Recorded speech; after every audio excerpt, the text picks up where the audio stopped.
Day 266, Messianic Checkpoint, Matthew 27-28, Proverbs 19 verses 25-29. Let's begin. Matthew 27:28. Then, when morning arrived, all the leaders of the priests and the elders of the people took counsel against Jesus, so that they might deliver him to death. And they led him, bound, and handed him over to Pontius Pilate, the procurator. Then Judas, who betrayed him, seeing that he had been condemned, regretting his conduct, brought back the 30 pieces of silver to the leaders of the priests and the elders, saying, "I have sinned in betraying just blood." But they said to him, "What is that to us? See to it yourself." And throwing down the pieces of silver in the temple, he departed. And going out, he hanged himself with a snare. But the leaders of the priests, having taken up the pieces of silver, said, "It is not lawful to put them into the temple offerings, because it is the price of blood." Then, having taken counsel, they bought the potter's field with it, as a burying place for sojourners. For this reason, that field is called Haceldama, that is, the field of blood, even to this very day. Then what was spoken by the prophet Jeremiah was fulfilled, saying, "And they took the 30 pieces of silver, the price of the one being appraised, whom they appraised before the sons of Israel. And they gave it for the potter's field, just as the Lord appointed to me." Now Jesus stood before the procurator, and the procurator questioned him, saying, "You are the king of the Jews?" Jesus said to him, "You are saying so." And when he was accused by the leaders of the priests and the elders, he responded nothing. Then Pilate said to him, "Do you not hear how much testimony they speak against you?" And he did not respond any word to him, so that the procurator wondered greatly. Now on the solemn day, the procurator was accustomed to release to the people one prisoner, whomever they wished. And at that time, he had a notorious prisoner, who was called Barabbas. Therefore, having been gathered together, Pilate said to them, "Who is it that you want me to release to you, Barabbas, or Jesus, who is called Christ?" For he knew that it was out of envy they had handed him over. But as he was sitting in the place for the tribunal, his wife sent to him, saying, "It is nothing to you, and he is just. For I have experienced many things today through a vision for his sake." But the leaders of the priests and the elders persuaded the people, so that they would ask for Barabbas, and so that Jesus would perish. Then, in response, the procurator said to them, "Which of the two do you want to be released to you?" But they said to him, "Barabbas." Pilate said to them, "Then what shall I do about Jesus, who is called Christ?" They all said, "Let him be crucified." The procurator said to them, "But what evil has he done?" But they cried out all the more, saying, "Let him be crucified." Then Pilate, seeing that he was able to accomplish nothing, but that a greater tumult was occurring, taking water, washed his hands in the sight of the people, saying, "I am innocent of the blood of this just man. See to it yourselves." And the entire people responded by saying, "May his blood be upon us and upon our children." Then he released Barabbas to them. But Jesus, having been scourged, he handed over to them, so that he would be crucified.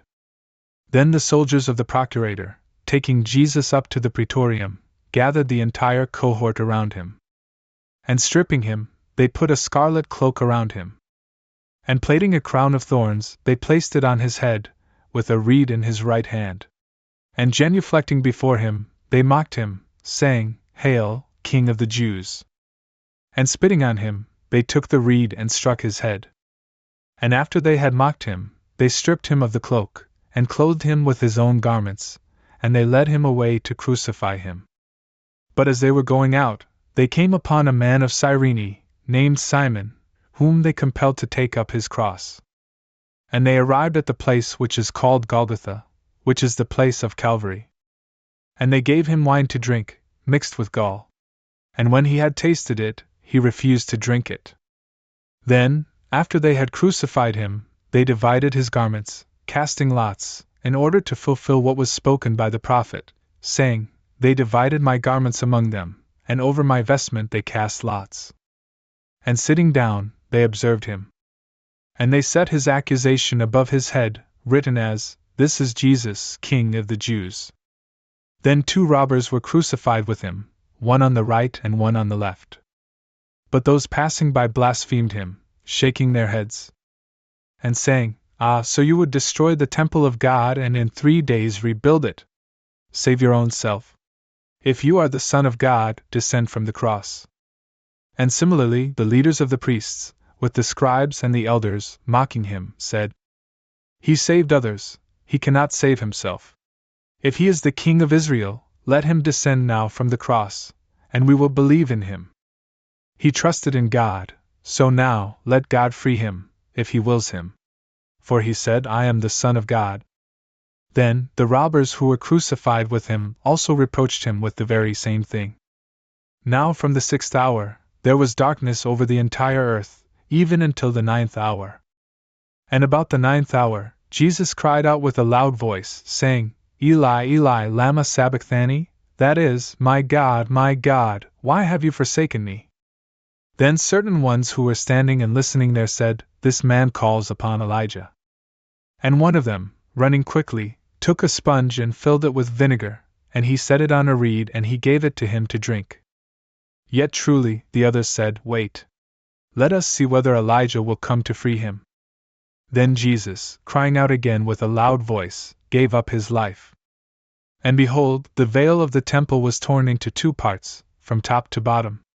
And the earth was shaken, and the rocks were split apart. And the tombs were opened. And many bodies of the saints, which had been sleeping, arose.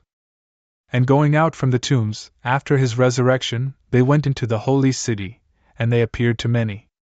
Now the centurion and those who were with him, guarding Jesus, having seen the earthquake and the things that were done, were very fearful, saying, "Truly, this was the Son of God."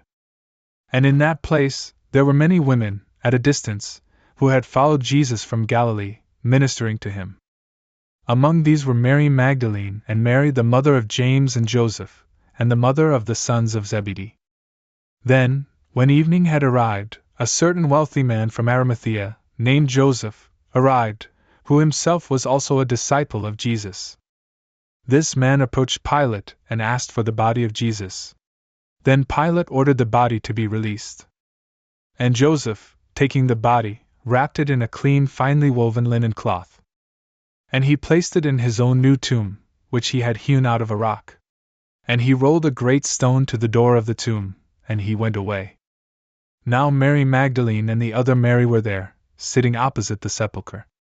Then the next day, which is after the preparation day, the leaders of the priests and the Pharisees went to Pilate together, saying, "Lord, we have remembered that this seducer said, while he was still alive, 'After 3 days, I will rise again.'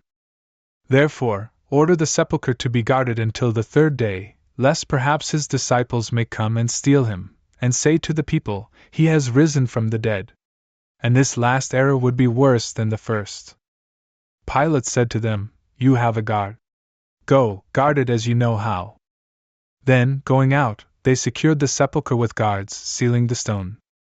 Now on the morning of the Sabbath, when it began to grow light on the first Sabbath, Mary Magdalene and the other Mary went to see the sepulchre. And behold, a great earthquake occurred. For an angel of the Lord descended from heaven, and as he approached, he rolled back the stone and sat down on it. Now his appearance was like lightning, and his vestment was like snow. Then, out of fear of him, the guards were terrified, and they became like dead men. Then the angel responded by saying to the women, "Do not be afraid. For I know that you are seeking Jesus, who was crucified. He is not here. For he has risen, just as he said. Come and see the place where the Lord was placed. And then, go quickly and tell his disciples that he has risen. And behold, he will precede you to Galilee. There you shall see him. Lo, I have told you beforehand." And they went out of the tomb quickly, with fear and in great joy, running to announce it to his disciples. And behold, Jesus met them, saying, "Hail!" But they drew near and took hold of his feet, and they adored him. Then Jesus said to them, "Do not be afraid. Go, announce it to my brothers, so that they may go to Galilee. There they shall see me." And when they had departed, behold, some of the guards went into the city, and they reported to the leaders of the priests all that had happened. And gathering together with the elders, having taken counsel, they gave an abundant sum of money to the soldiers, saying, Say that his disciples arrived at night and stole him away, while we were sleeping. And if the procurator hears about this, we will persuade him, and we will protect you. Then, having accepted the money, they did as they were instructed. And this word has been spread among the Jews, even to this day. Now the 11 disciples went on to Galilee, to the mountain where Jesus had appointed them. And seeing him, they worshipped him, but certain ones doubted. And Jesus, drawing near, spoke to them, saying, All authority has been given to me in heaven and on earth. Therefore, go forth and teach all nations, baptizing them in the name of the Father, and of the Son, and of the Holy Spirit, teaching them to observe all that I have ever commanded you. And behold, I am with you always, even to the consummation of the age. Proverbs 19 verses 25 through 29. When the pestilent are scourged, the foolish will become wiser. But if you chastise the wise, he will understand discipline. Whoever afflicts his father and flees from his mother is disreputable and unhappy. Son, do not cease listening to doctrine, and do not be ignorant of the sermons of knowledge. An unjust witness ridicules judgment, and the mouth of the impious devours iniquity. Judgments are prepared for those who ridicule, and striking hammers are prepared for the bodies of the foolish.